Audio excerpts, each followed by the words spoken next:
It's still going to be. Don't check this on your lapel. There'll be some sound. At least one of us will have it, right? Yeah, exactly. I figure between the two of us, let's give this a go. Does that seem right? Yeah, that'll be good. Right. It's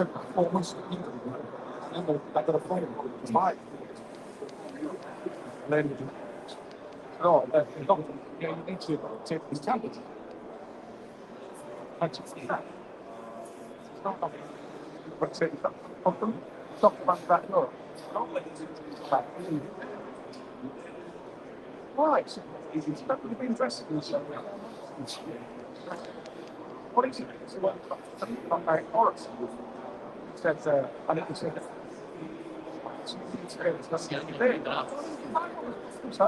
A local person's phone to the Indian level, so it's okay. That was 2 hours ago, 2.5 years. I've been home.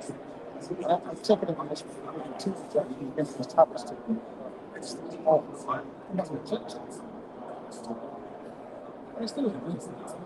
so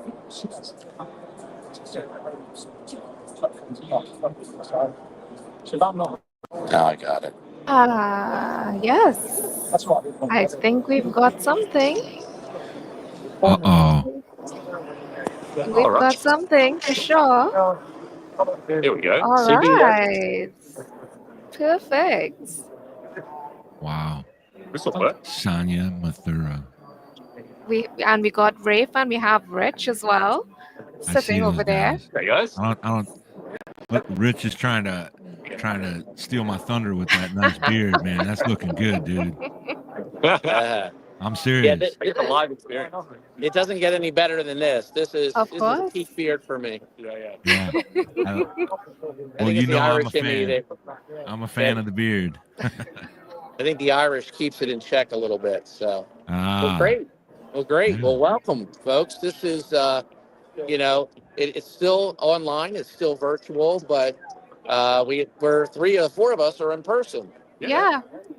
So this is kind of a first for this. It's pretty cool. So, Sanya, kick us off. Give us a little background, and All right.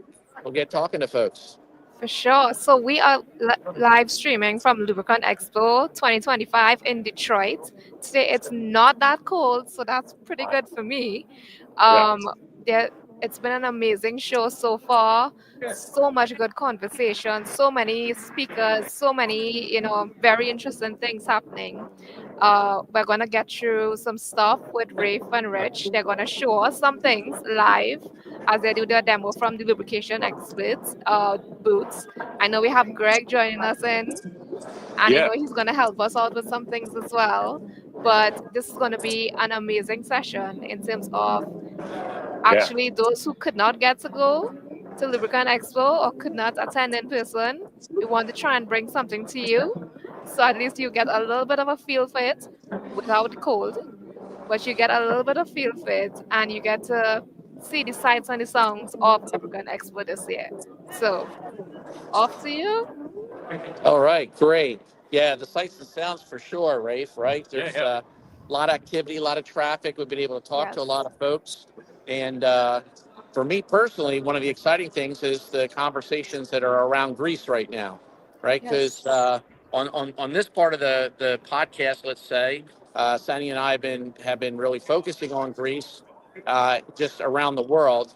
And then, Rafe, on your podcast, it could be something new every week, right? Or every time you do this. Yeah, exactly. So, for me, the conversation that I've been trying to have with some of my customers, and I'm actually live on the Lubrication Explained YouTube channel as well.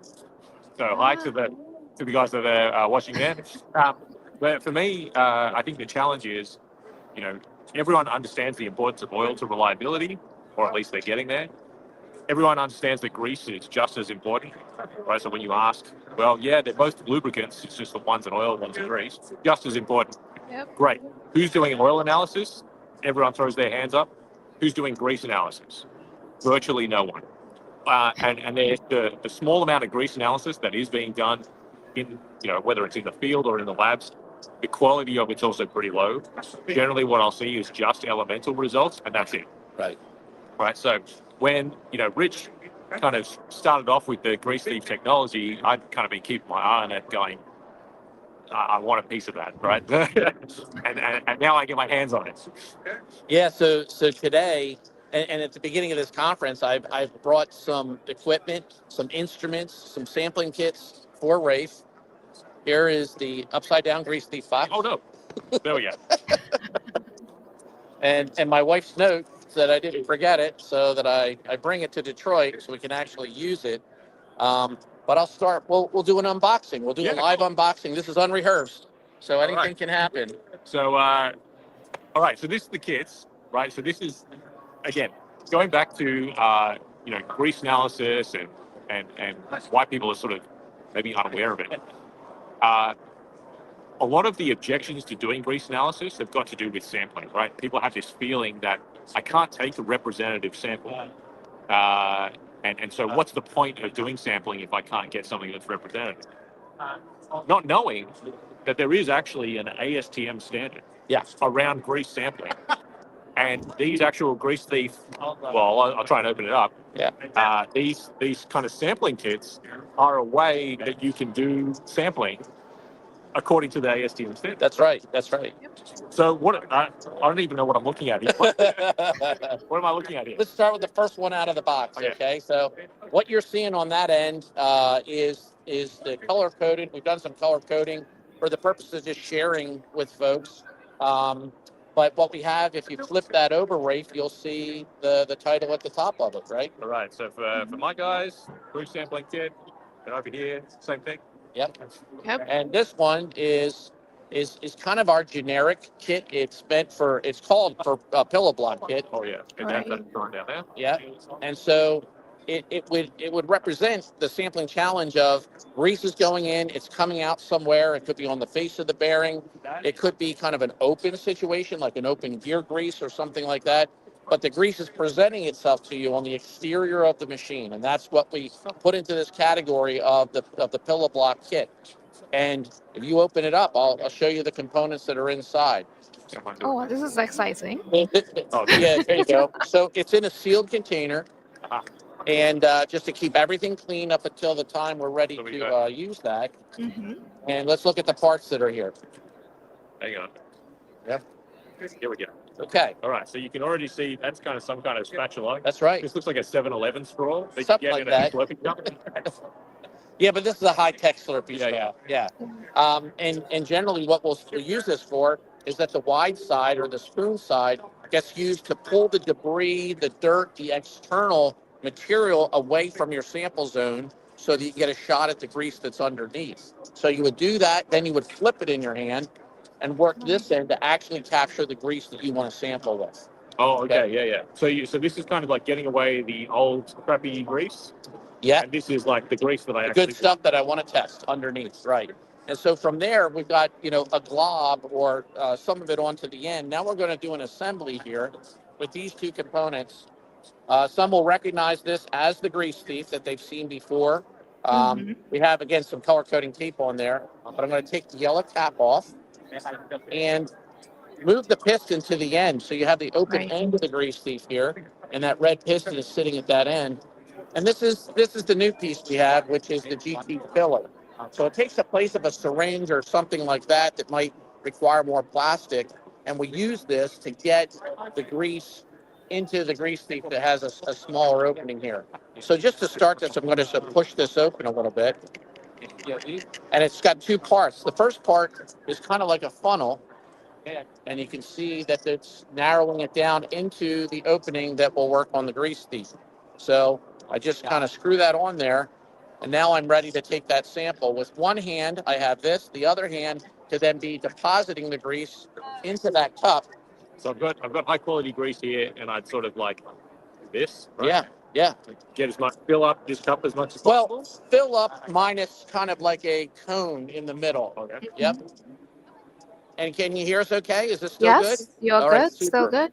And so this is the plunger section that's going to follow that. So when we get that filled up with a little bit of a cone cavity in the middle, then that goes over the top and engages.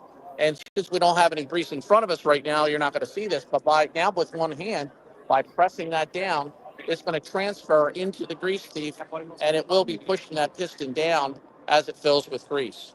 So small amount of plastic. We're trying to stay conscious of single-use plastics and things. We've reduced the amount of plastic by 2/3 with this development over the large syringes that we used to use. Now you'll have grease thief full of grease. You remove and dispose of that 2T filler, and then the cap comes back to seal it up. Now to ship it, the kit also includes a shipping tube where we can drop that inside, put a label on the outside of it, put a barcode, what have you, and now it's ready to go wherever you're taking it to analyze. Yeah. So I guess the oil analysis analogy for this one is that usually when you take a sample bottle, you usually have to put it inside another bottle for shipping. Yeah, like an overpack or something. Yeah. So that's kind of what I guess this test is. Right? Sure, it's very similar because you don't want like the cap to get grabbed and loosed in the oil situation. Here, you don't want this to get compressed and push the grease back out again. And you want to keep the outside of it clean as it ships and gets back to your analysis location. Yeah. So that's one. That's the pillar block. All right. Yeah. So now we probably don't have to go through all of it. No. You've got a whole range of different sampling kits in here. Yeah. Oh, hey, this is a cool one. Why don't we do this one? Okay. So some of them are specific for application, right? So this is resampling kit for a wind turbine main bearing. Right. So again, wind turbines, if you think about it, extremely expensive assets, worth a hell of a lot of money. Yeah. The pitch bearings are, let's say, unusual in that they never really fully rotate. That's right. Right. So it's only a small amount of rotation. They're oscillating, really. Yeah. Yeah. And so you've got a dedicated kit for those. Yes. And then about this one versus. Well, the internals are very similar. The instructions on how you use it with the main bearing versus the pillar block bearing is going to be the fundamental difference. Okay. And by putting it all together in one package, when it gets to the end user, this is all they have to take. The instructions are there for them. It walks them through the process of obtaining a representative sample. Not only does this adhere to the ASTM standard, ASTM D7718, but a few years back, the American Wind Energy Association issued a number of working standards for them called their best practices. And there was one specifically for this. So it conforms to the AWIA or the wind industry's standards for sampling as well. Awesome. Yeah. All right. So that's one that's dedicated to the wind industry. Yep. While we're in here, we might as well do a couple more. Sure. We don't have to open up all the packs. But we've got, what's this one? Another wind turbine main bearing. Yeah. These are all nicely color-coded. Yes, which is very important. Some that don't have access plugs. Do you have a robot grease one in here? I think so. There we go. Robot drive gear. Right. If anyone has seen those kind of like big, kind of 6-axis robot type things that you might see in auto manufacturing plants, packaging for the food industry and things like that, this would be something that, this is an area where I'm kind of passionate about it and really want to drive this in Australia because people have these kind of packaging robots. No one ever tests the grease, right? And so they're losing out on a huge amount of information about the reliability of a very, very expensive asset, right? Yeah. Cool. And with that, yesterday, the first day of the conference, I was teaching a food processing lubrication certification class. And with that, we talked about all kinds of different components. Robots did come up because you do see them in handling applications. A lot of time it's in the palleting and things like that, but sometimes it's actually on the line. And so you need to think about food grade greases and the impact of how they're being used in robots as well. And this is a way to sample them, get that data. Yep. That's awesome. So at the end of the box, we kind of have a rundown of the different kits that are available, kind of checklisted these just for the purposes of bringing here this week. But we've got the pillar block, the electric motor, the MOV gearbox. So gearbox in general, but specifically around motor operated valves and sampling for that. We got the wind turbine, the robots, like you say, and then kind of a catch-all called the Grease Thief Slim. Now, I can demonstrate that. It should be in that orange case that we brought along at the front, and we'll see if we can grab that one and show that a little bit. So this is my version of like Nerd Christmas. Oh boy. So I'm not sure if you could get your screen a little bit bigger. Rich But because it's showing like a side panel view rather than the full view. Oh, you're in portrait rather than landscape. Maybe if we in the middle of the presentation, change it. What's that going to be? could try it. Yeah. We can always flip Try it. it. Yeah. Is Oh, that better? not really, but a little bit, a A little little bit. bit. But part of the Oh. screen is blank, so I think it's probably because we're doing it from the phone. So, Yeah, but so this who- is a nicer version though. Portrait, Are you able to landscape is spotlight? fine. Are you able to spotlight Rich's picture? Oh, that is There. perfect now. All right. Now I can see Good. it. Okay. Now we can see you a lot better. Aren't we boxed in a pellet? Whoa. All right. So, okay, continuing with Nerd Christmas. Oh yeah. So this is the Grease Thief colorimeter, which, okay. Remember, we've traditionally always said the color of a grease does not matter, right? And most of the time, the reason we're saying that is because there's this conception that, like, I don't know, red greases are better than blue greases, are better than green greases. Vast majority of the time, the actual color of the grease that you purchase does not matter, because it's just a dye. Most grease is pretty like beige, Yeah. kind of boring looking, so they put it in for branding purposes. Now, in fact, we've kind of come full circle and found that in use, the color of the grease actually does matter, in the sense that if we look at the grease color, it can give you an indication of grease degradation. Right. So this is all Rich, right? I haven't done any of this, right? But Rich is the brains behind this, right? So, helpfully, user manual. All right. For a second there, I thought these were socks. Wait, you're going to have to tell me Yeah. how the hell to use all this stuff. Yeah, sure thing. So, this is kind of a custom soft case for metal spacers. Okay. So a key kind of principle here for doing colorimetry is that if you know the like Beer-Lambert law, which says that as you pass light through a sample, it will absorb that light proportional to the concentration of materials that are present, and the path length becomes very significant. So that's the case in grease too. If we really want to define the color of a grease, we have to define the path length of which we are illuminating it and then measuring the absorbance of that path length. So this allows us to, these are spacers here that have different, you got ABCD here, and the A spacer would be used to zero out the device that we're going to show in the middle. And then by removing that spacer and working with the other spacers, we can create a grease path length of 0.35, 0.10, and 0.05 mils, okay, or inches, right? So, so that'll make more sense when we pull out the main assembly. Okay. So, and while Rich is doing this, I should explain, in terms of unboxing, this is not like an advertisement. This is actually my unit, right? So, I'm going to be setting up a sort of like a mini grease thief lab in Australia for people who want to get their greases tested in an industrial setting. That's why we're doing this, is because Rich, who invented all of this kit, is kind of explaining to me in real time How you use your stuff. how all this stuff works. This is kind of like my introduction to the user manual. Right. And so that's why we're going through this exercise. I thought it would be kind of fun to do it. That's great. All right. So what have we got? What is this? Yeah. So, what is this in real life? Is this is a device? The core of this is a device that's used to reload shells. Okay. So it's a reloading device, but we've taken the mechanism and we've done quite a number of different things here. Number one, we've taken what's usually a load cell area here, these springs that compress and then would move a dial indicator. We're kind of covering them up and putting a Teflon disc. So take a Teflon disc here. And what's going to happen is that Teflon disc is going to have the ability to move up and down and kind of compress grease to a set thickness. So what we'll do is, and again, I think what it is, the zero is the D thing. I would read my instructions. You'll have to double check me. But I'm going to raise this up and place this in place and bring it back down. Now that's a set thickness. It's my zeroing thickness for this device.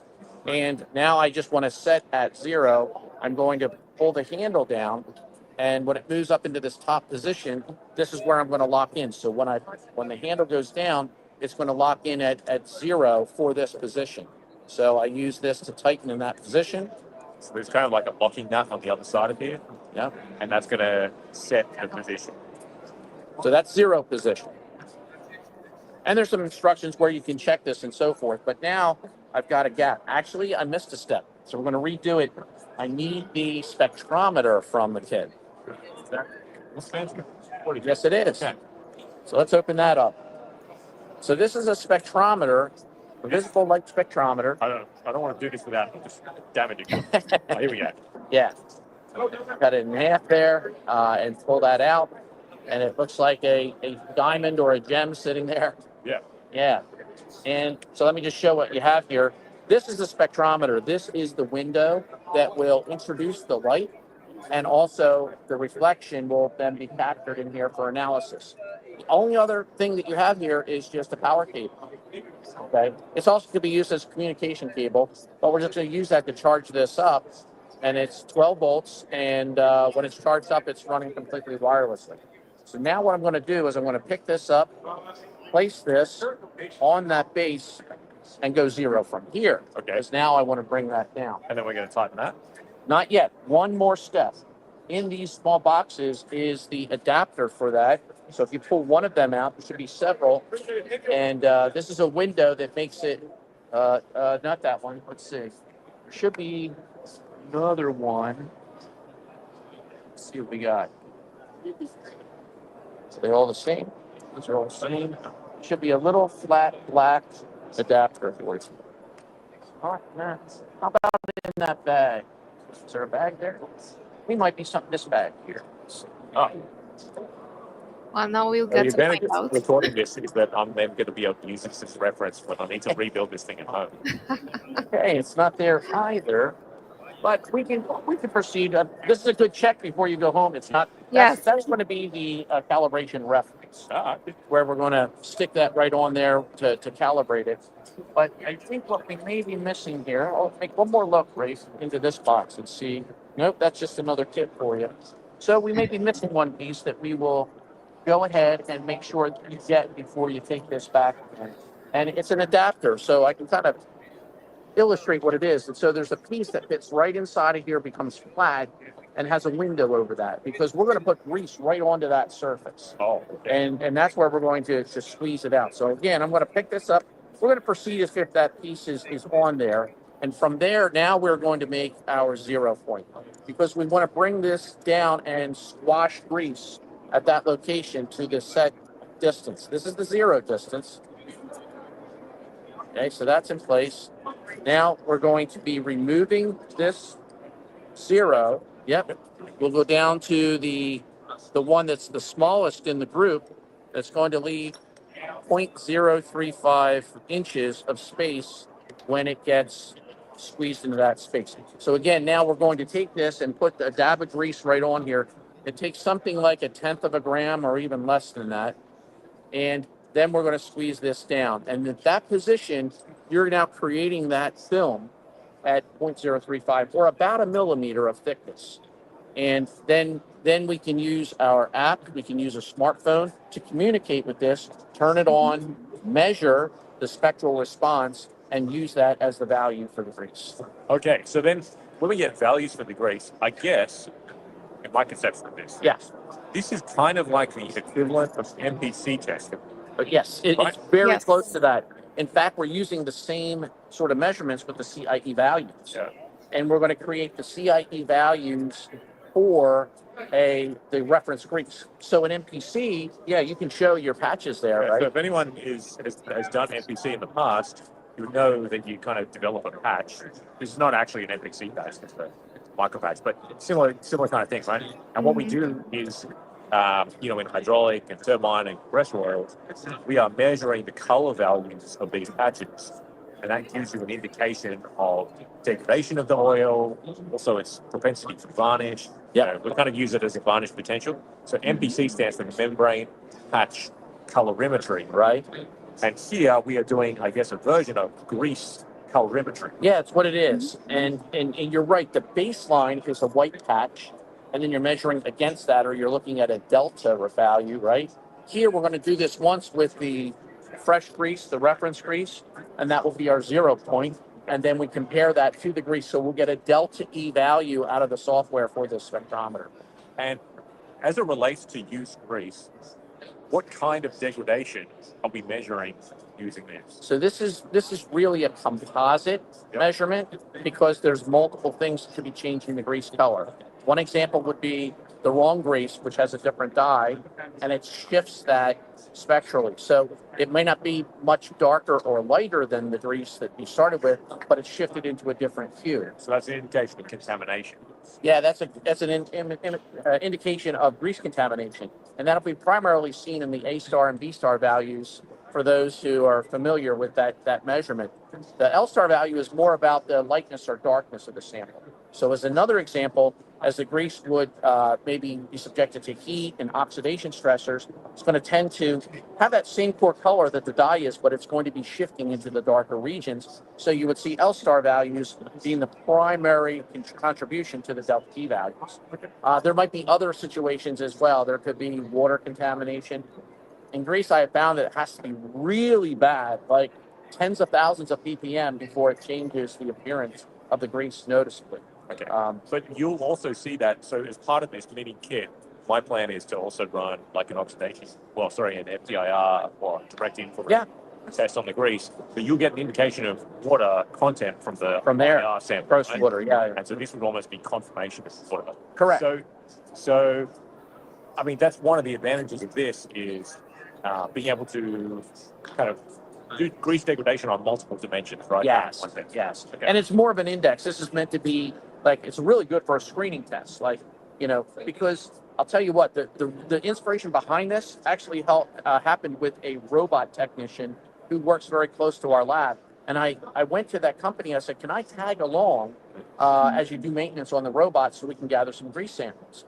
And so he did. He brought me along. And at the end of the day, he said, I said, I'll share with you the results of the analysis. And he goes, well, you're going to find problems with the 3rd, the 5th, and the 8th robot we saw. Yeah. And I was like, how did you know that? How did he know that? He's not even taking any measurements. And he goes, I can just look at the grease and I can tell.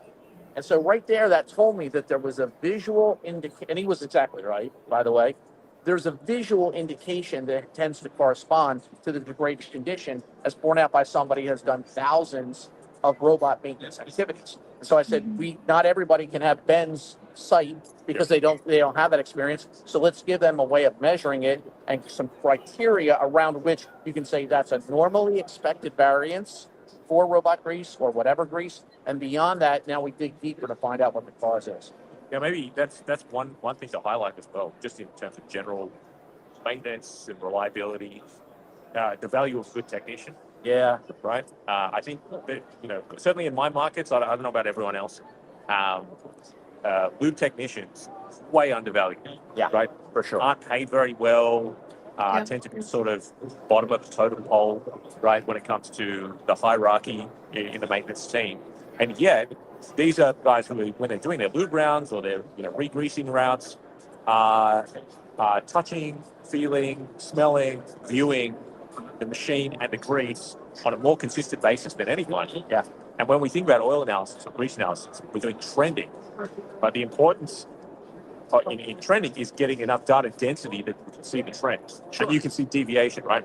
And because these guys might see a specific bearing once a day, in some cases, they are in many places best placed to see those trends. And so you want to empower those guys, beyond this, right? Even just to flag, sure, hey, the oil smells different today. Yeah. Right? They're the ones that will pick that up. Right. So, the lube technicians, when you have a good one, you hold on to that person. Yeah, and let's be honest. I mean, if that lube tech says it doesn't look right to me, they're probably not going to get the confidence of the decision makers in the facility to make major, changes or shut things down and whatnot. So, in a way, this becomes the numerical backup to that, and you can create over time what the appropriate action criteria are that correspond to a measured parameter. So our whole focus with this is yeah, things look different.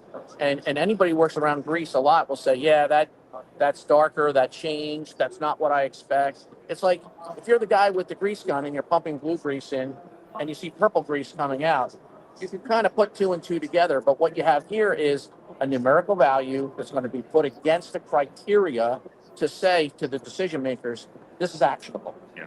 Because there's data with it. And that whole necessity becomes even more important as we see, industry 4.0 and 5.0 and the use of sensors, where it seems like, a lot of decision makers are ahead of all that. They're like, where's my sensor? Where's my data?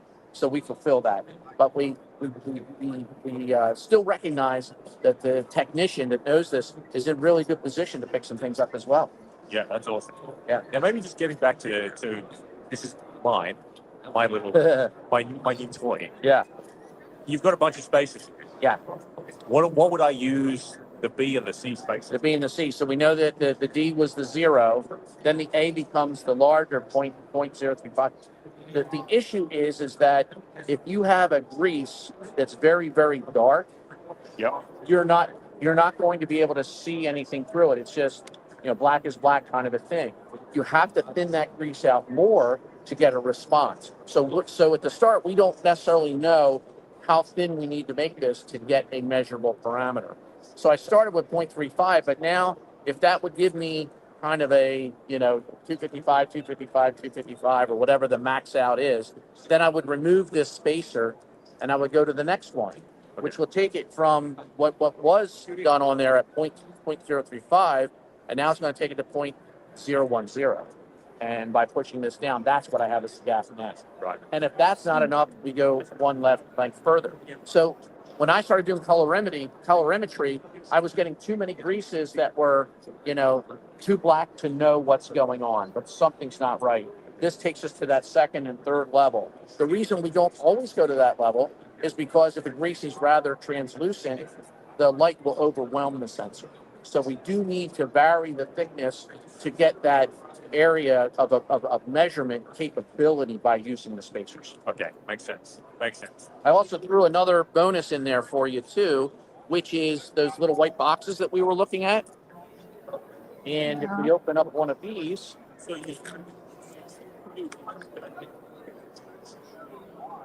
this is a liquid cell. So there is a little cover on here that we can pop off, and then we can put a couple drops of oil, coolant, whatever liquid we want to measure, and that can also be tested with this device. Oh. So you're going to get, colorimetry capabilities for the other lubricants that you're testing as well. Awesome. Yeah. Bonus. I love free bonus. Right. It is free, right? Yeah, sure.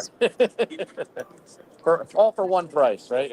Yeah. So what we can do, Rafe, is we can kind of bundle this back a little bit, and move on to the other one, so we can continue and. Okay, so you got the other one. Yeah, let's get the other box. All right. So this is the goodie. I'm curious now because you said you're getting a grease test, so that's my background. Yeah.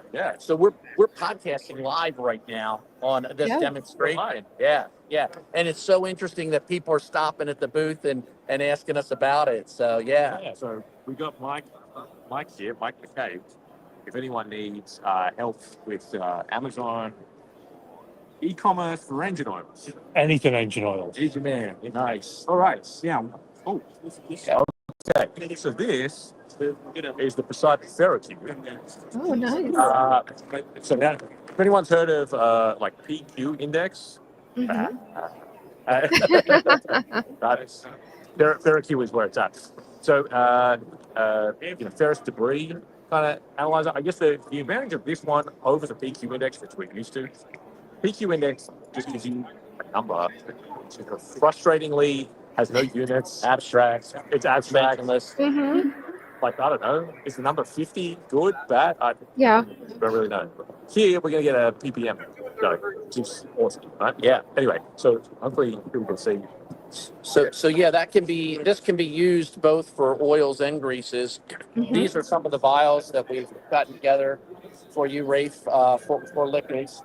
and there's going to be a little collar in there, and then this is a 2 milliliter vial, and that'll go right in there and measure for the liquid oils. And these are the standard, Yeah. I'm assuming? Yep. So it's got a number on the top, 522, which I'm assuming refers to parts per million. That is correct. And so the idea is I drop this in, Yep. and if I measure it, it should show up as 522. That's correct. It's a confirmation of calibration, which is always important. We need to periodically confirm that our calibration is still in effect. Yeah, awesome. Yeah. Awesome. So this is the other part of the mini lab. It is. And so, of course, we're talking grease. So we showed the oil.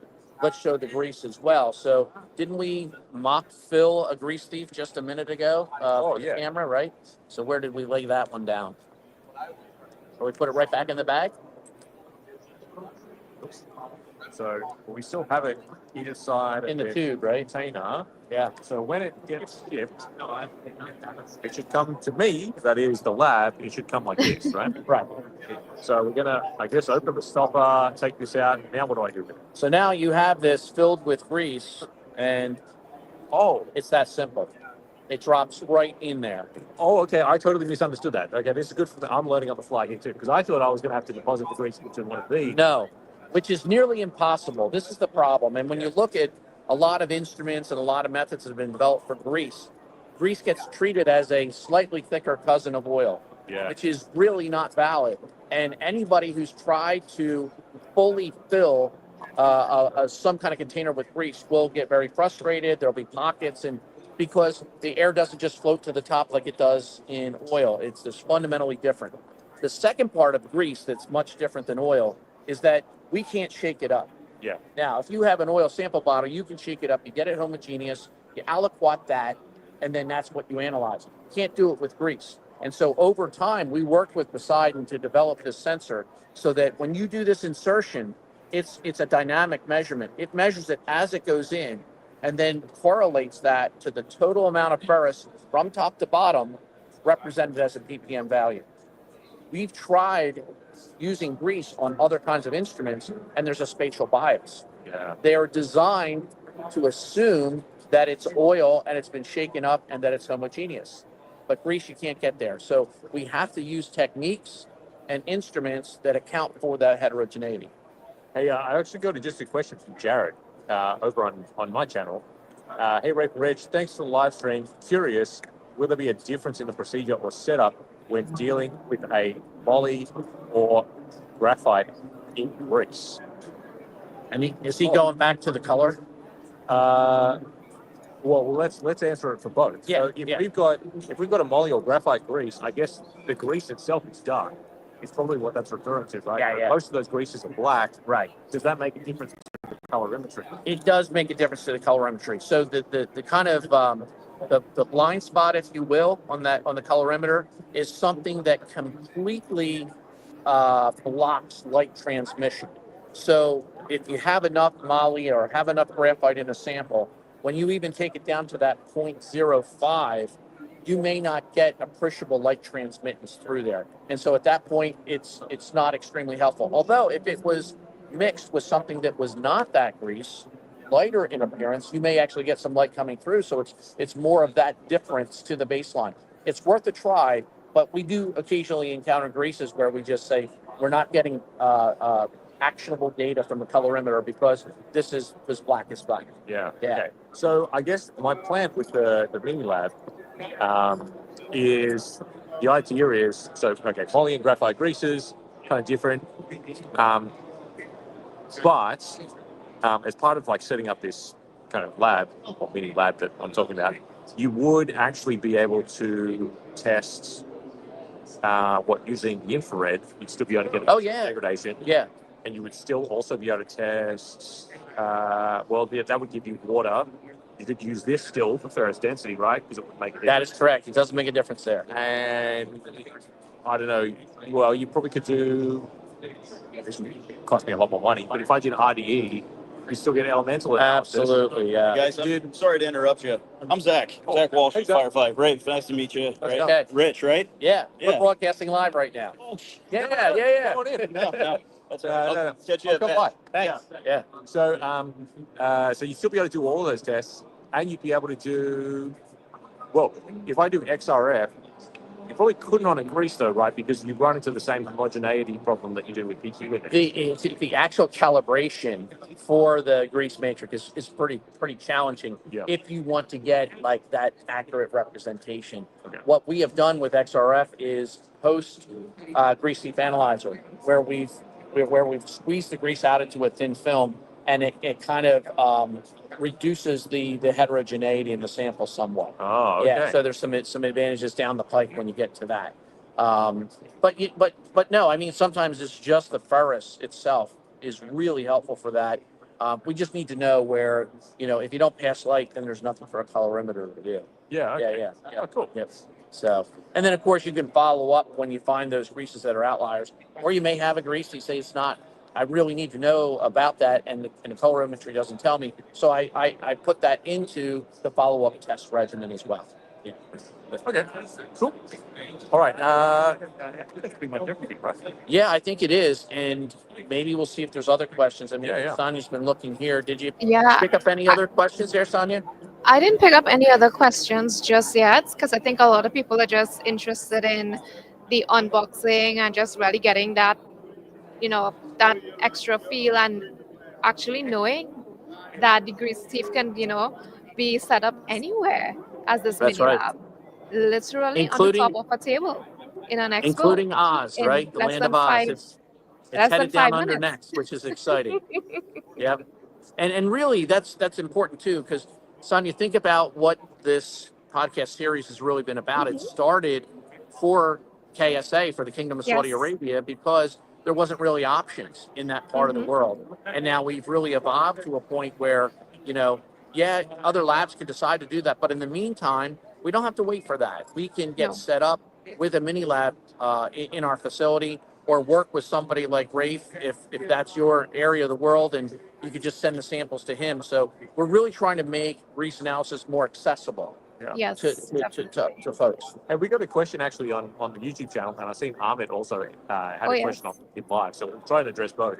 So Cheeseburger XJ, great username, asked, how does 3% moly grease work for low-speed, high-load tractor wheel bearings?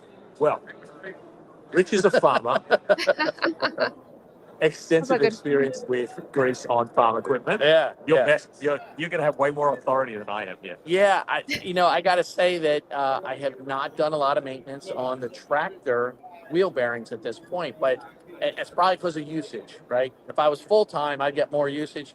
I've got this side job that involves grease, so I don't get to farm as much as some folks do. But yeah, you think about the application, and what I always do is I start with the OEM. We'll see what the OEM is saying about that. There may be reasons not to use or start with a moly. It may have to do with clearances and things like that. It may be unnecessary depending on the application, but you always want to go back and look at your reliability and cases of failure and question that guidance. And what the moly grease really does for us is it adds another mechanism for lubrication. You have the viscous film, but if the viscous film isn't maintained, you've got the moly there as a solid additive as well. And so in some kind of severe applications, it might make sense. Yeah. So in general, I mean, moly greases, especially 3%, 5% moly greases, really common in mining applications. And I would expect for low speed, high load tractor wheel bearings, right? That's kind of where the solid lubricants shine. So whether it's moly, graphite, ETFE, all of those kind of solid lubricants, that's where they come into their own. So, without knowing the exact specifics of your application, I'd say, it probably do pretty well. Yeah, and you do, like in a tractor, you could be slow moving plowing in a field, or you could be out on the road trying to cut your transit time to the next location. So you can get some decent speeds going, and that's application specific we'd have to look at. Yeah. Now, Ahmed has also asked, can we test all LTI grades? So 000, all the way through to 4 or even a 6. Yeah, so it's a great question. The challenge for the really thick greases, or possibly the thinnest greases, is can I get it into a grease thief and will it stay in there, like the really thin stuff? And I have done double aughts. I don't know if we've tested triple aughts too much with the grease thief, just in terms of it being a container to hold it in. but down to double audit is fine. And you just may have to be a little more aggressive in the force required to get it from the location into the grease feed for some of the heavier greases. But it's a matter of patience, really. It's like when something is that thick, viscous, high consistency, you just can't rush it. You just have to push slower, and you get a slower rate of fill or transfer into what you're doing. So, like you just demonstrated a few minutes ago with the GT filler, yeah, you could get that grease in there, and it would just be a slow process probably to get it into the grease feed. Yeah. So the answer to that part of it is yes. If you go to the ASTM standard D7918, specifically for die extrusion, and we didn't talk about this a lot in this discussion, but that's an extrusion die on the end of a grease feed, and you would just push that through. It's pretty thin, and I believe that method is from zero aught greases up to NLGI 3, but not beyond. Okay. And as Ahmed has already pointed out in his question, I mean, NLGI 2 and 3 are far and away the most common. Yeah. I mean, I do see a lot of zeros and ones in mining applications, especially in centralized, loop systems, centralized greasing systems. So, yeah. Cool. Hey, maybe another couple from the YouTube channel. Moly is good for extreme pressure. Yes. Yep. So in anything low speed, high load, absolutely. Yep. Ahmed has asked us a question about an engine oil. Not super relevant to the discussion we're having at the moment, but let's see. Liquid Moly Ceratec help new engines run smoother. Can I use it on a Mercedes C300? Oh boy, Okay. that's an expensive part to experiment Yeah. on. Maybe not super relevant to the question. However, let's just address it, because that falls under the bucket of engine oil additives and post-treatment additives and all that sort of stuff. A few people have different opinions on this, right? I would say in general, it's not going to hurt, right? For new engines, are you going to see a huge amount of benefit by putting in an aftermarket additive? Personally, I don't think there would be a huge amount of benefit doing that. I have seen it improve in some like really, really old engines, where you starting to have a bit of noise on the tappets and things like that, just a bit of noise reduction, maybe a little bit of reduction in sort of time of chain wear and things like that. Personally, I wouldn't use it on a new engine, right? Another question, and I think this was related to the solid lubricants, is hexagonal boron nitride a good lubricant? Because if you look at in a microscope, it looks very sharp. Thank you. Do you have any experience with HBN? Have not worked with them much, yeah. Okay. So I've seen a little bit of HBNs actually in liquid dispersions in oils, as well as HBNs in greases. So one thing to be really careful of, there's two different types of boron nitride. One is cubic boron nitride, the other one is hexagonal boron nitride. There's basically different crystal formations, right? So it's the same as in, let's say, for example, calcite. Right, there are like 6 different types of calcites. So, in calcium sulfonates, again, only specific types of those calcium crystals are going to be really good in extreme pressure scenarios. Now, hexagonal boron nitride, it does look sharp, right, under the microscope. However, because it has those what we call atomically thin layers, Fracture planes. yeah, fracture planes with very, very sheer, very, very low shear strength between those planes, that it acts as a really, really good solid lubricant. HBN is particularly useful at very, very high temperatures. So when you start to exceed like 450-ish, that's when moly starts to kind of get a little bit sketchy, and that's where we might enter that sort of region where we use HBN. So, relating it back to the grease discussion, some of the very high temperature greases will often use HBNs. Cheeseburger is followed up. I stay below 5 miles an hour. Using Valvoline moly 3%. Okay. Yeah, makes sense. Makes sense. All right. Hey, Alan is like in Detroit. Alan, come by and say hi. Didn't even know that. Well, hey, I think we covered a lot of good ground here. How do you feel about your new capability here? Yeah, good. So this is all part of me trying to set up like a miniature lab in Australia for kind of root cause type investigation. one thing I'm really passionate about is this kind of grease testing. Again, everyone's doing oil analysis, not necessarily well, but they are doing it, right? And I'm really trying to push this idea of, hey, grease is just as important as oil to reliability. So why are you not testing your greases? So that's kind of my objective in getting this up and running. It seems, let's call it idiot-proof, right? And you're looking at a perfect example of an idiot here. So if I can do it, anyone can do it. Yeah. Oh, Sanya's joining. Yeah. Yeah, awesome.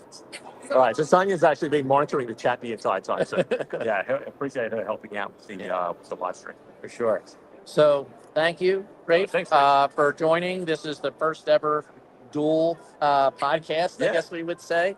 And it's the first ever with members in person, which is really cool. And yeah, so we'll continue again. We'll get to doing this next month.